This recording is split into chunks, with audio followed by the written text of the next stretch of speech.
Sempre que eu estou numa fase da minha vida em que tudo parece estar comum, parado ou sem grandes novidades, sem grandes acontecimentos acontecendo, eu pergunto ao Senhor Jesus: e agora? Qual o próximo passo? O que eu devo fazer? Eu sou uma pessoa de etapas e costumo cumprir todas elas. Estabeleço metas por etapas e cumpro. E quando parece que cumpri tudo até o determinado momento, eu sou incomodada pelo próprio Espírito Santo a seguir adiante, a saber qual o próximo direcionamento de Deus para a minha vida. E ontem à noite eu perguntei ao Senhor: e agora, Senhor, em relação ao meu ministério, a Casa de Oração Filadélfia, as nossas ovelhas, minhas e dos meus pais, eu sou a pastora Juliana Tuma da Costa, Ministério Casa de Oração Filadélfia, Belém do Pará, um ministério que tem levantado mulheres como pastoras, pregadoras, porque nos é permitido ficar caladas quando o nosso marido não nos permitir falar. E nesse contexto, o nosso marido é Jesus e ele nos permite falar. Amém? E o Senhor me deu a palavra. Me deu a palavra em 1 Tessalonicenses, capítulo 4, versos 1 ao 18. E diz assim: quanto ao mais, irmãos, já os instruímos acerca de como viver a fim de agradar a Deus. E de fato, assim vocês estão procedendo. Ou seja, o Senhor me confirmando através de Paulo que eu estou no caminho certo, que eu estou agradando a Deus. E isso já me confortou. Bem no início dessa palavra eu já recebi conforto, eu já recebi confirmação de que o caminho está certo, o proceder é esse. Mas e agora? E mais pra frente?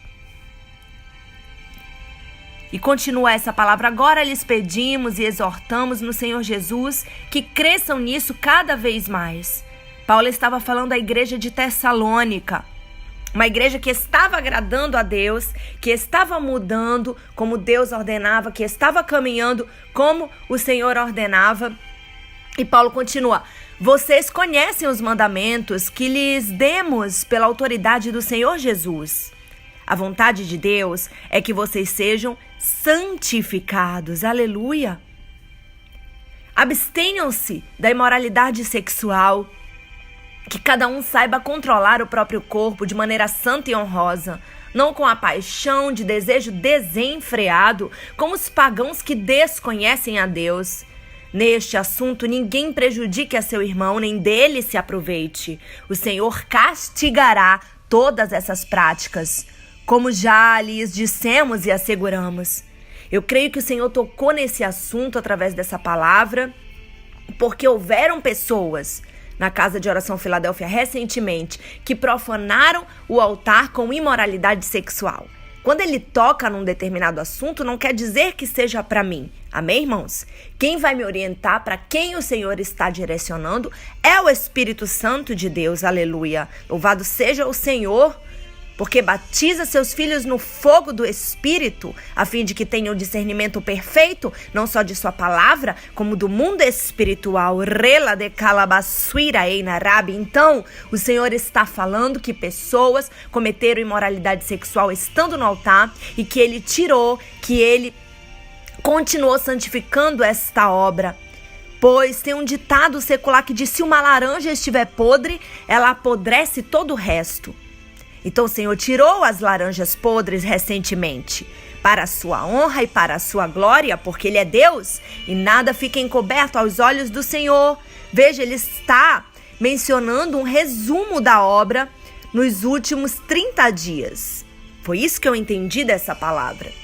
Porque Deus não nos chamou para a impureza, mas para a santidade. É o tema deste áudio. Aleluia! Portanto, aquele que rejeita estas coisas não está rejeitando o homem, mas a Deus, que lhes dá o seu Espírito Santo. Eles saíram me amaldiçoando. Eles saíram blasfemando contra a minha vida, contra o meu ministério. E uma profeta havia me avisado isso 4 dias antes de acontecer a rebelião. Eu louvo a Deus pela vida dela. É a irmã Daniele Cristina. É uma profetisa jovem, tem 26 anos. Acho que completou 27 agora esses dias até. Mas que menina usada. Eu louvo a Deus pela tua vida, Dani. Que Deus continue te usando tremendamente. Você é uma profeta verdadeira do Senhor Jesus. Aleluia. Então, eles rejeitaram a minha autoridade, achando que era comigo, mas era com o próprio Deus. E eles não vão pagar o preço comigo, porque a minha missão é perdoar e eu já perdoei. O que não significa que eu queira conviver, deixando bem claro. Mas vão pagar com o próprio Deus. É Ele que vinga em Israel. O papel de vingança não é nosso, é do Senhor. Aleluia. E Paulo continua, agora que ele vai mencionar a casa de oração Filadélfia mesmo. Olha isso, irmãos. Quanto ao amor fraternal, isso que significa Filadélfia, amor entre irmãos, amor fraterno. Não precisamos escrever-lhes, pois vocês mesmos já foram ensinados por Deus a amarem uns aos outros. E de fato vocês amam todos os irmãos da Macedônia. Ele estava escrevendo para esta igreja, né? Contudo, insistimos com vocês que cada vez mais assim procedam. Esforcem-se para ter uma vida tranquila, cuidando dos seus próprios negócios e trabalhando com as próprias mãos. Oh, gente, não tem nada que eu esteja fazendo mais do que isso. Colocando a minha mão no arado, relababababassoirecantarai, e de jeito nenhum olhando para trás. Pensa numa coisa que eu não faço. Pensa numa coisa que eu sigo o que o apóstolo Paulo fala, esquecendo-me das coisas que para trás ficaram e focando nas que estão por vir, olhando para frente. Povo de Deus, olha para frente, não olha para trás a fim de virar estátua de sal como a mulher de Ló. Ora, baxerie, cantarabash, estátua de sal, sem chance para nós. Como nós os instruímos, a fim de que andem decentemente aos olhos do que são de fora e não dependam de ninguém. Nesse trecho ele falou exatamente da casa de oração Filadélfia. Nós somos uma igreja fraterna, temos amor entre irmãos, amém? Nós somos independentes financeiramente das outras igrejas, ao contrário do sistema de Laodiceia, que depende das ofertas de outras denominações. Por isso parece arroz de festa para lá e para cá. Um dia estão numa assembleia, outro dia estão numa quadrangular, outro dia estão na batista. É assim que são os ministros de Laodiceia. Dependem do dinheiro da igreja. Então Paulo diz aqui o contrário. Vocês têm que andar decentemente aos olhos dos que são de fora. Quem são esses? Os que não são evangélicos muitas vezes e estão olhando para a nossa vida. Estão tendo como base a Bíblia que eles não têm em casa, em nossas vidas. Temos que dar o exemplo e não depender de ninguém. E Paulo aqui continua: no demais, não queremos que sejam ignorantes quanto aos que dormem. Paulo entra agora em outro assunto. Paulo entra na volta de Jesus, no arrebatamento. Paulo fala: parabéns, igreja da Macedônia. Parabéns, igreja de Tessalônica. Vocês estão no caminho certo. Santifiquem-se mais ainda. E olha só, não sejam ignorantes acerca dos que dormem, para que não se entristeçam como os outros que não têm esperança. Pois se cremos que Jesus morreu e ressurgiu, cremos também que Deus trará mediante Jesus e juntamente com ele aqueles que nele dormem, ou seja, meus amados, os salvos em Cristo.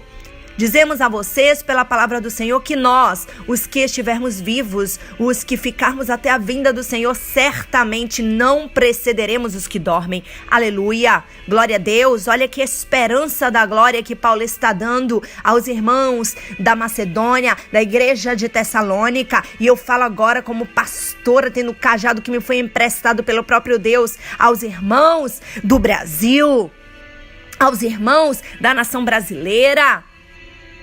Tenhamos esperança que um dia encontraremos com os salvos em Cristo. E ele continua: dizemos a vocês pela palavra do Senhor que nós, os que estivermos vivos, os que ficarmos até a vinda do Senhor, certamente não precederemos os que dormem. Pois dada a ordem, com a voz do arcanjo e o ressoar da trombeta de Deus, o próprio Senhor descerá do céu e os mortos em Cristo ressuscitarão primeiro. Depois disso, os que estivermos vivos seremos arrebatados juntamente com eles nas nuvens para o encontro com o Senhor nos ares. E assim estaremos com o Senhor para sempre. Consolem-se uns aos outros com essas palavras. Então, qual é o resumo dessa palavra, meus amados?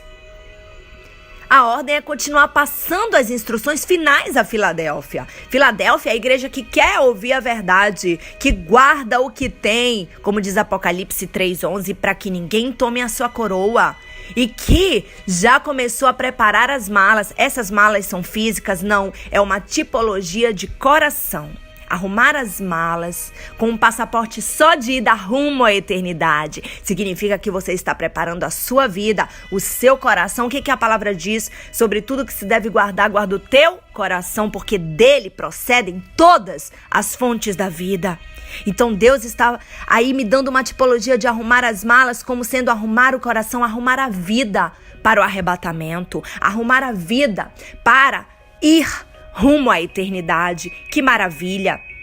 Eu louvo e engrandeço o nome do Senhor por essa palavra maravilhosa, que me trouxe conforto, que me trouxe confirmação de que eu, pastor Júlio, meu líder nesta obra, Casa de Oração Filadélfia, a pastora Kátia Tuma da Costa, estamos no caminho certo. Glória a Deus! Deus é fiel. E eu estendo a todos que me ouvem, porque se o seu coração for Filadélfia ou Rabaxere de Cantarábia, o próximo passo é viajar rumo à eternidade. É uma passagem só de ida, mas ida para um lugar muito melhor, ida para a glória, que é Cristo em nós. Ele é a única esperança da glória. Aleluia! Louvado seja o nome do Senhor. Obrigada por essa palavra, Jesus. Te amo. Te amamos. Fiquem com Deus, amados, e meditem, se alimentem do verdadeiro pão da vida, que é a palavra de Deus. Shalom, a paz do Senhor Jesus e até o próximo áudio.